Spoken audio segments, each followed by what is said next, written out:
लाडक्या बहिणींनो, लक्ष द्या. मार्च आणि एप्रिलचे 3,000 रुपये एकत्र मिळणार का? आणि सर्वात मोठा प्रश्न, मार्चचा 21वा हप्ता अजून का आला नाही?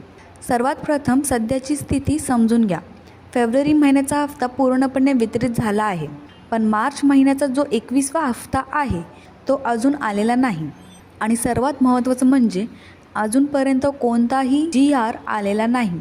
आता सध्या काय अफवा चालू आहेत? बऱ्याच ठिकाणी सांगितलं जात आहे की मार्च आणि एप्रिलचे पैसे एकत्र मिळणार, म्हणजेच 3,000 रुपये एकाच वेळी येणार. पण मित्रांनो, ही माहिती पूर्णपणे चुकीची आहे. कारण यापूर्वी पण अशीच अफवा पसरलेली होती.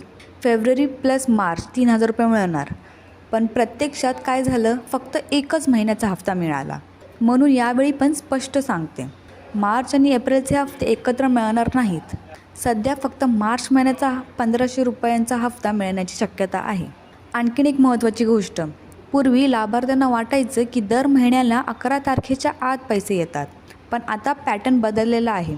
हप्ते महिन्याच्या शेवटच्या आठवड्यात येऊ लागलेत. कधीकधी तर 2 महिन्यांचा गॅपसुद्धा पडतो.